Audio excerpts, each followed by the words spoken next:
प्यारे बच्चों नमस्कार। आज का टॉपिक है परिमेय संख्याओं का गुणधर्म। यह जो वीडियो आप देख रहे हैं यह इसका सोर्स है कक्षा 7 झारखंड सरकार का जो बुक चलता है वो। इस वीडियो में हम बात करने वाले हैं परिमेय संख्याओं के गुणों की, जैसे कि समृद्ध गुण, विनिमय गुण, साहचर्य गुण, बंटन या वितरण गुण, और साथ ही साथ हम सीखेंगे दशमलव प्रसार के बारे में, जैसे शांत दशमलव प्रसार, अशांत दशमलव प्रसार, अशांत अनावर्ती अनवसानी दशमलव प्रसार। सभी बातों को अच्छे तरीके से एक एक करके हम सीखेंगे। मेरा आग्रह है आप सभी बच्चे वीडियो को पूरा देखें, अच्छी लगे दोस्तों में ज़्यादा से ज़्यादा शेयर करें और उन्हें बताएं ये अच्छा चैनल है, अच्छी पढ़ाई होती है। तो इस चैनल को सब्सक्राइब करवा लीजिए उनसे भी, और आप खुद भी कर लें। तो हम परिमेय संख्याओं के गुणधर्मों की बात करें तो पहला गुण होता है समृद्ध गुण। क्या होता है? समृद्ध गुण, जिसे हम कहते हैं क्लोजर प्रॉपर्टी। क्या होता है? Closure property. अब आप नाम में ही खुद देख लीजिए, क्लोजर लिखा हुआ है। क्लोजर का मतलब करीब आना। तो आगे विस्तार से बात करेंगे हम क्लोजर प्रॉपर्टीज़ की। फिर दूसरा हम देखेंगे क्रम विनिमय गुण, यानी इसमें क्रम का विनिमय होगा। विनिमय का क्या मतलब होता है? तो विनिमय का मतलब होता है आदान प्रदान। इसे हम कहते हैं कम्यूटेटिव प्रॉपर्टी। तीसरा हम देखेंगे परिमेय संख्याओं के गुणधर्म में साहचर्य गुण। साहचर्य का मतलब दोस्ती होता है हमारी भाषा में, और इसे हम कहते हैं एसोसिएटिव प्रॉपर्टी, यानी एक दूसरे के साथ मिल करके।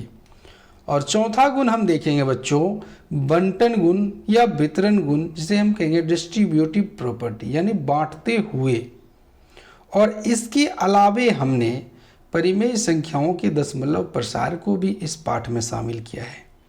तो चलिए एक एक करके विस्तार से पढ़ते हैं। तो हम शुरुआत करेंगे समृद्ध गुण की, जिसे हम क्लोजर प्रॉपर्टी कहते हैं। कि मान लीजिए कि a और b दो परिमेय संख्या हैं। आप a और b के जगह में कोई भी मान ले सकते हैं। हम आपको वो भी करके दिखाएंगे। तो पहला ये कहता है कि यदि a और b को जोड़ा जाए तो एक परिमेय संख्या प्राप्त होगी। तो चलिए a का मान हमने 5 लिया और b का मान हमने 7 लिया, तो 5 और 7 मिलाने से 12 हो गए। तो क्या 12 एक परिमेय संख्या है? जी हाँ, बिल्कुल एक परिमेय संख्या है। दूसरा कह रहा है कि यदि आप एक परिमेय संख्या में दूसरे परिमेय संख्या को घटा भी देते हैं तो भी हमें परिमेय संख्या प्राप्त होता है। तो चलो हम घटाते हैं। 5 घटा 7 हो गया -2, तो ये भी एक परिमेय संख्या है। तीसरी बात को देखें तो a गुना b, तो हमने लिया था 5 और गुना b 7 लिया, तो 7 पचे 35, ये भी एक परिमेय संख्या है। लेकिन जरा यहाँ देखिए कि a माइनस a भागा b, तो जरा इसे देखते हैं a भागा b, तो ये तो परिमेय संख्या हो जाता है। लेकिन यदि ऐसा हो कि यहाँ तो हमने अपने से माना है, अगर आप में से किसी बच्चे ने 0 मान लिया तो 0 भागा 5 तो चलेगा, लेकिन 5 भागा 0 कैसे होगा? क्योंकि ये अभी भी अपरिभाषित है। तो इसलिए हम यहाँ पर देख सकते हैं, 0 को लेकर के एक बार ट्राई करते हैं तो ज़्यादा क्लियर हो जाएगा। तो 0 जोड़ अगर हम 2 करें तो हमारा 2 हो गया, या 2 जोड़ 0 करें तो भी 2 हो गया। तो यहाँ पर परिमेय संख्या प्राप्त हो जाती है। यदि हम 0 - 2 करें या 2 - 0 करें तो भी हमें परिमेय संख्या प्राप्त हो जाती है। अगर हम 0 के साथ गुणन करके देखें, यानी 0 गुना 2 या 2 गुना 0 करें तो अभी हमें परिमेय संख्या प्राप्त हो जाती है, क्योंकि 0 भी एक परिमेय संख्या है। लेकिन अंत वाली स्थिति, जिसे 0 भागा 2 करते हैं तो शून्य प्राप्त होता है, लेकिन 2 भागा शून्य करते हैं तो इसका होता है अपरिभाषित। क्या होता है? अपरिभाषित। तो हमने क्या सीखा बच्चों?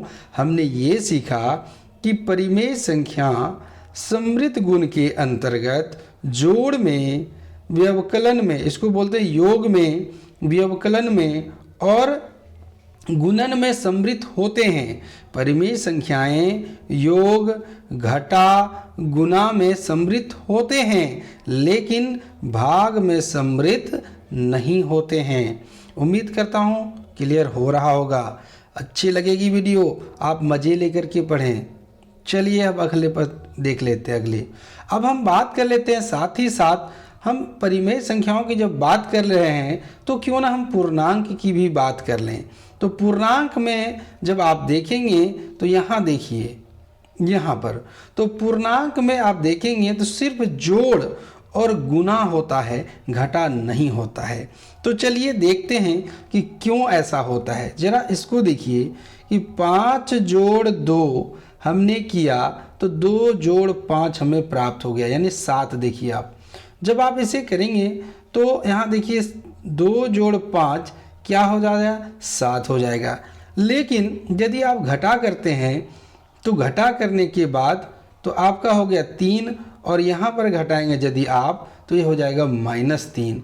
तो यहाँ पर आपने क्या देखा कि अगर पूर्णांक है और प्राकृत संख्या की बात हो रही है, ठीक है, प्राकृत संख्या माइनस में नहीं होती है, ना ही पूर्ण संख्याएं माइनस में होती हैं। आप समझ रहे हैं?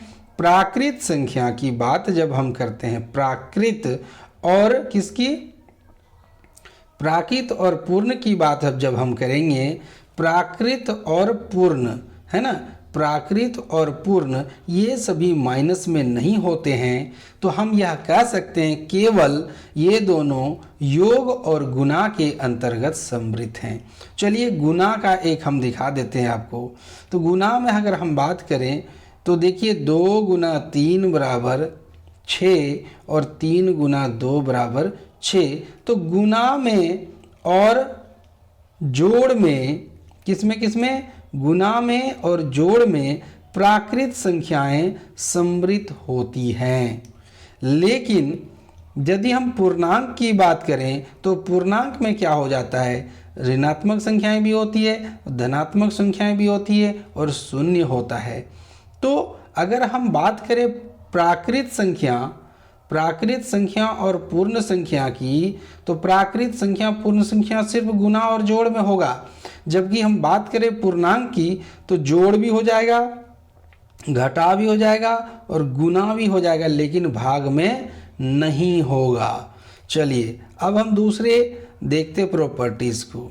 तो दूसरा प्रॉपर्टीज है क्रम विनिमय गुण। क्रम विनिमय, क्रम मीन्स होता है स्थान, कि किस स्थान पर है, और विनिमय का मतलब होता है अदला बदली। अदला बदली यानी इसमें क्या होगा बच्चों? इसमें होगा स्थान की अदला बदली। तो कौन से स्थान की अदला बदली? तो पहला वाला चला जाएगा दूसरे स्थान पर और दूसरा वाला चला जाएगा पहले स्थान पर। अब आप यहाँ देखें कि यहाँ कह रहा है कि 2 जोड़ 5 बराबर 5 जोड़ 2 होगा। देखिए स्थान की अदला बदली हुई कि नहीं? 2 था प्रथम स्थान पर, चला गया अंतिम स्थान पर। 5 था द्वितीय स्थान पर और 5 चला गया प्रथम स्थान पर। तो योग के अंतर्गत हमने देखा कि परिमेय संख्याएं योग के अंतर्गत क्रम विनिमय है। अब हम देखेंगे कि क्या परिमेय संख्याएं गुणन के अंतर्गत क्रम विनिमय है।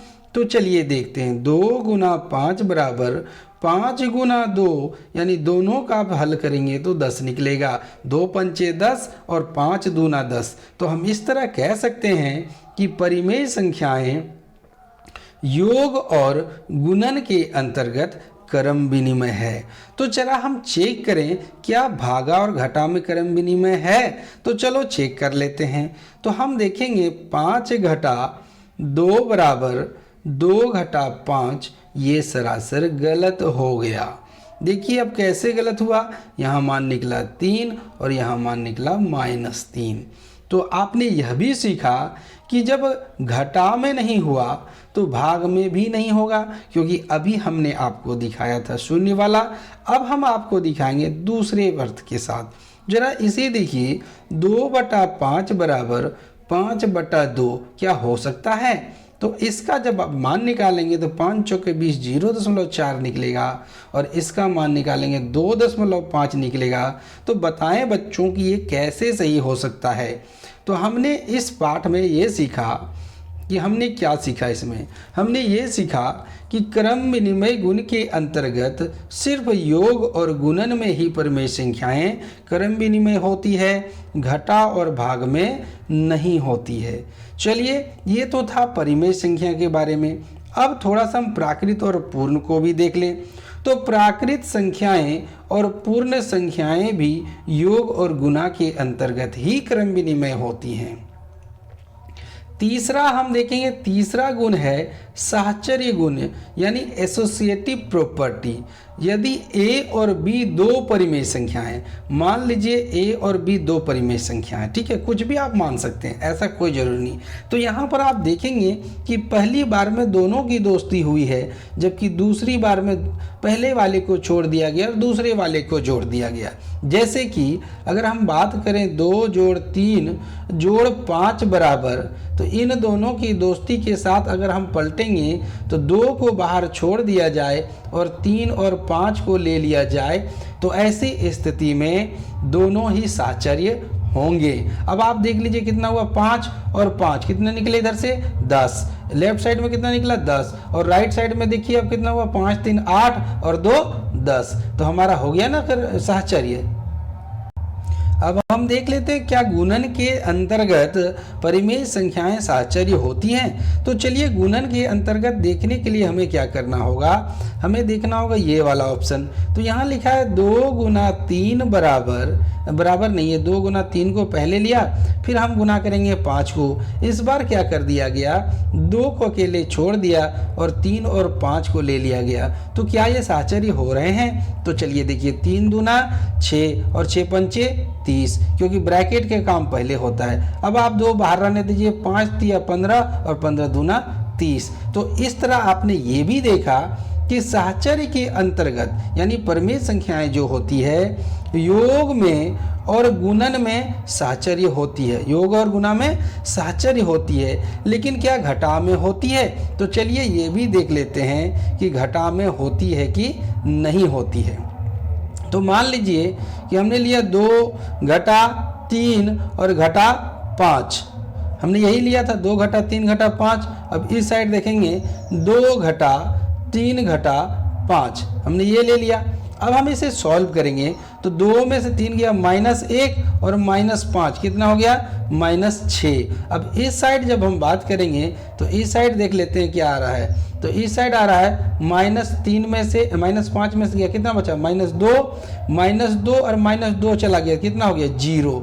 इधर है -6 और इधर हो गया 0, यानी कि घटाव में परिमेय संख्याएं साहचर्य नहीं होती है। अब हम भाग में साहचर्य को चेक कर लेते हैं। तो भाग में जब हम साहचर्य करेंगे 2 भागा हम क्या लेंगे, 2 भागा हम ले लेंगे 3 और भागा हम लेंगे 5। फिर दूसरी साइड हम लेंगे 2 अलग कर दीजिए और 3 भागा 5 ले लेते हैं, ये वाला। तो चलिए इसको सॉल्व जब हम करते हैं तो क्या निकल के आता है उसे भी हम देख लेते हैं। तो अब आप देखिए यहाँ क्या हो गया 2/3 और भागा 5/5 है ना, 2/3 भागा 5। जब ये पलटेंगे तो क्या हो जाएगा 2/3 गुना 1/5, यानी कि हमारा इस साइड से आ गया 2/15। कितना आ गया 2/15। अब इसको हम सॉल्व कर लेते हैं इस साइड वाले को। तो 2 रहने दिए इधर, 2 भागा हमने क्या किया 3/5। जब ये पलटेगा क्या होगा, ये पलटेगा तो अब आप देखिए क्या होगा, ये तो 2 रह गया यहाँ पर और ये हो जाएगा गुना 5/3। तो कितना आया, तो 5 10/3। तो क्या ये बराबर हुआ, यहाँ देखिए 10/3 आया। लेफ्ट साइड में आया 2/15 और राइट साइड में आया 10/3। तो हमने यह देखा कि साहचर्य के अंतर्गत परिमेय संख्याएं सिर्फ योग और और किसमें, गुणन में साहचर्य होती हैं, लेकिन घटाव और भागा में नहीं होती है।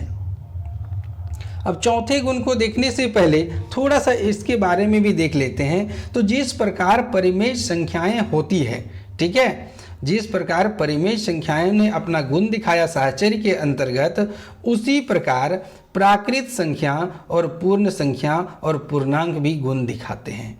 यानी आपको सिर्फ यही ध्यान रखना है कि जोड़ और गुणन में होते हैं, लेकिन एक समृद्ध गुण है जिसमें कि घटाव में भी हो जाता है। कभी कभी आपको संवरक भी देखने को मिलता है, ठीक है। तो आपको बस यही रखना है, जोड़ और गुना को ध्यान में, एक समृद्ध में घटाव भी जुड़ जाता है। तो चलिए बच्चों अगला देखते हैं। अगला है चौथा गुण, बंटन गुण या वितरण गुण। बंटन गुण और वितरण गुण कई बार एग्जामों में पूछे जा चुके हैं, जिसे हम डिस्ट्रीब्यूटिव प्रॉपर्टीज भी कहते हैं बच्चों। अब हम देखेंगे कि यदि दो संख्याएं a और b हैं और दोनों परिमेय हो, तो हम यहाँ पर क्या कर रहे हैं, हम यहाँ पर डिस्ट्रीब्यूट कर दे रहे हैं। ये देखिए a b के साथ जा रहा है, ab हो गया, फिर a c के साथ जा रहा है तो ac हो गया। इस पर थोड़ा हम चर्चा कर लेते हैं। तो चर्चा करने के लिए कोई दो संख्या लेते हैं। तो हम लेते हैं पहले 2, फिर गुना, फिर 3 + 5। अब हम इसको क्या करेंगे, पहले 2 गुना 3 कर देंगे। तो 2 गुना 3 किया हमने, फिर बीच में जोड़ है, जोड़ दे दिया। अब 2 गुना 5 करेंगे, तो 2 गुना 5 कितना हो गया, तो 2 तिया 6 और जोड़ इधर 2 पंचे 10, कितने निकल के आए हमारे, 16। अब हम चेक करेंगे कि क्या सही में 16 आ रहा है। तो चलिए मान रख के देखते हैं, 2 गुना 3 + 5 तो हो गया 5 और 3 8 और 8 गुना 2 16। यानी कि हम ये कह सकते हैं कि परिमेय संख्याएं बंटन या वितरण गुण को भी दर्शाती हैं। अब हमने जोड़ वाला देखा, अब हम थोड़ा घटाव वाला भी देख लेते हैं। तो यहाँ पर फिर से वही संख्याएं हम लेंगे, इस बार थोड़ा कलर चेंज करके रंग बिरंगा कर देते हैं हम आपके लिए।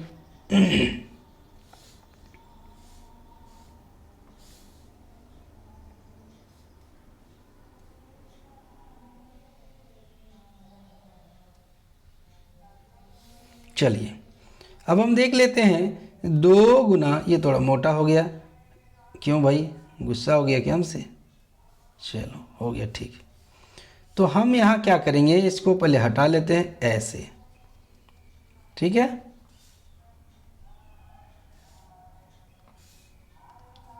अब हम देखें क्या है यहाँ पर, तो 2 गुना हमने लिया था 2,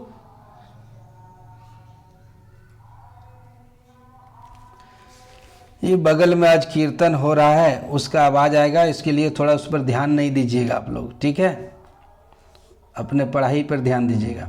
तो हम यहाँ देखेंगे 2, क्या बात हो गई इस पेन को,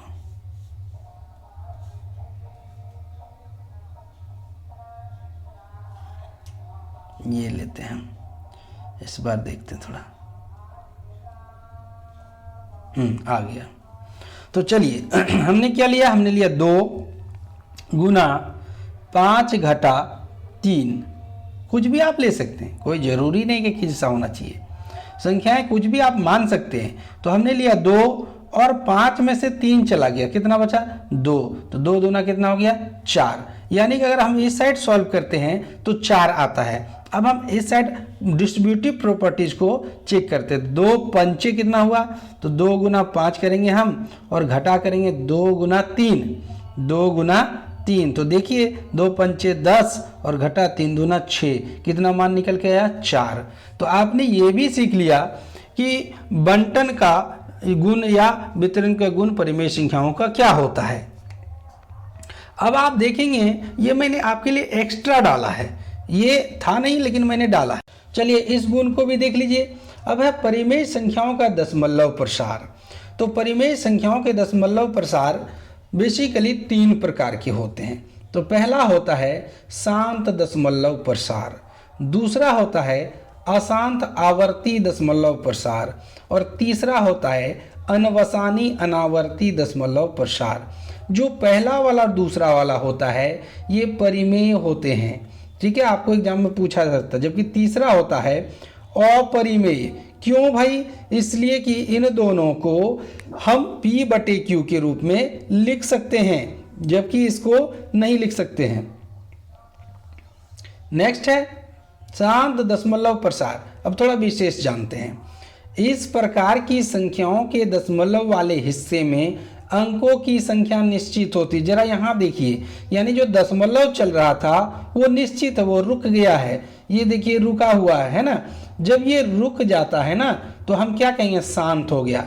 तो ये हो गया शांत दशमलव प्रसार। और ये जो होता है P/Q के रूप में लिख सकते हैं, इसलिए हम इसे कहेंगे परिमेय संख्या।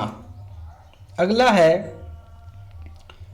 है अशांत आवर्ती दशमलव प्रसार। देखिए रुका नहीं है लेकिन आवर्ती है। जो ऊपर में हम ऐसा लगाते हैं ना, इसको हम आवर्त कहते हैं। और इससे हम दर्शाते हैं कि जो 3 है वो बार बार चल रहा है। हमने 3 पर लगा दिया आवर्त, इसका मतलब 3 बार बार चल रहा है। और इसे हम P/Q के रूप में भी लिख सकते हैं। यहाँ देखिए 4-5 जो है 0.45 यानी 4-5 बार बार आवर्त लगाया इसके ऊपर, तो यानी ये बार बार चल रहा है।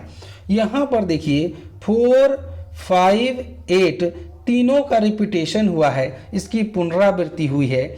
और ऐसी संख्याओं को भी हम P/Q के रूप में लिख सकते हैं। और जिसे हम P/Q के रूप में लिख सकते हैं वो हो जाता है हमारा परिमेय संख्या।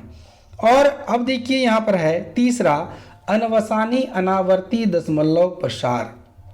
यानी इस प्रकार की संख्याओं के दशमलव वाले हिस्से में एक अंक हर अगली बार बढ़ जाएगा और यह क्रम चलता ही रहता है। यहाँ देखिए आप शून्य की संख्या पर ध्यान दीजिए। 1 शून्य, फिर 2, फिर 3, फिर 4, अगला होगा 5, है कि नहीं? अगला क्या शून्य होगा? 5। तो ऐसी संख्याओं को हम P/Q के रूप में नहीं लिख सकते हैं। और जिसे हम P/Q के रूप में नहीं लिख सकते हैं वह अपरिमेय होता है। यहाँ देखिए 1, 2 ठो 1, 3 ठो 1, 4 ठो 1, 0, 2 ठो 0, 3 ठो 0, 4 ठो 0, है कि नहीं? इसी तरह ये चलता रहेगा। तो कितने रोचक ढंग से आपने यह पाठ को सीख लिया। तो मेरा आग्रह है कि इसी तरह की अच्छी वीडियो के लिए चैनल को सब्सक्राइब कर लें और अपने दोस्तों से भी करवाओ कि चलो भाई एक अच्छी चैनल है, इसे सब्सक्राइब कर लो, इसमें अच्छे अच्छे वीडियो आते हैं, लाइक करो, कमेंट करके बताओ वीडियो कैसा लगा। और बेल आइकन को दबाना ना भूलें। बेल आइकन को अगर नहीं दबाया तो टाइम पर नोटिफिकेशन नहीं मिलेगा। आपको रेगुलर क्लासेस मिलेंगे। तो आप हमें कमेंट करके बताएं कैसा लगा वीडियो। तो चलो बच्चों, मिलते हैं अगले वीडियो में, तब तक के लिए धन्यवाद।